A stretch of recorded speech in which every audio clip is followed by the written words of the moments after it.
Hi everyone, welcome to my channel. ఈరోజు topic వచ్చేసి జాతీయ షెడ్యూల్ కులాల కమిషన్. 338 ఆర్టికల్ ప్రకారం జాతీయ కమిషన్ ఏర్పాటు చేశారు. 1931 జనాభా లెక్కల్లో మొదటిసారిగా అణగారిన వర్గాలుగా అని మెన్షన్ చేశారు. 1935 చట్టంలో షెడ్యూల్ కులాల పదప్రయోగం చేశారు.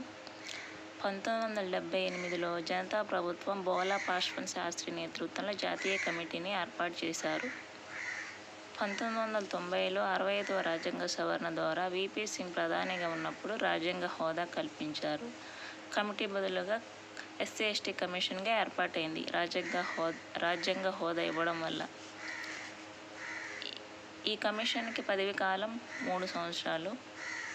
1992 నుంచి అధికారికంగా పని ప్రారంభమైంది. అవి రెండు కలిసి ఉండేవి. జాతీయ ఎస్సీ ఎస్టీ కమిషన్గా కలిసి ఉండేవి. ఇలా కలిసి ఉన్నప్పుడు దీనికి చైర్మన్ ఎస్హెచ్ రామ్దాన్ 1992 నుంచి 95 వరకు ఉన్నారు. 2003లో 89వ రాజ్యాంగ సవరణ ద్వారా విడివిడిగా ఎస్సీ అండ్ ఎస్టీ కమిషన్ ఏర్పాటు చేశారు. అది 2004 నుంచి అమలులోకి వచ్చింది.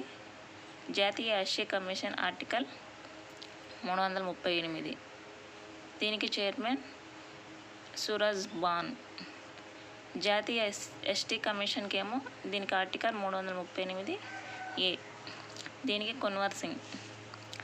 పార్లమెంట్ చట్టం ద్వారా చైర్మన్, వైస్ చైర్మన్, 3 సభ్యులను నియమిస్తారు. ఈ ముగ్గురిలో ఖచ్చితంగా మహిళ ఉండాలి. చైర్మన్కు క్యాబినెట్ హోదా ఉంటుంది. వైస్ చైర్మన్కు స్టేట్ మంత్రి హోదా ఉంటుంది. సభ్యులకు డిప్యూటీ మంత్రి హోదా ఉంటుంది. ఈ కమిషన్ రాష్ట్రపతికి నివేదిక సమర్పిస్తుంది. రాష్ట్రపతి చేతనే నియామకం, తొలగింపు ఉంటుంది.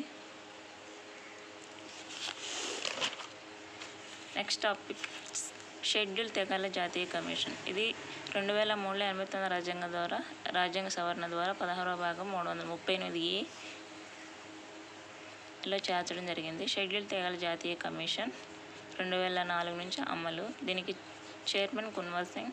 పదవీ కాలం 3 సంవత్సరాలు. దీనికి చైర్మన్, వైస్ చైర్మన్, 3 సభ్యులు ఉంటారు. ఇందులో ఖచ్చితంగా మహిళ ఉండాలి. తొలగించేది రాష్ట్రపతి.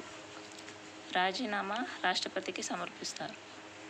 కమిషన్కు సివిల్ న్యాయస్థానాలకు ఉండే అధికారాలు ఉంటాయి. దీని నివేదిక రాష్ట్రపతికి సమర్పిస్తారు.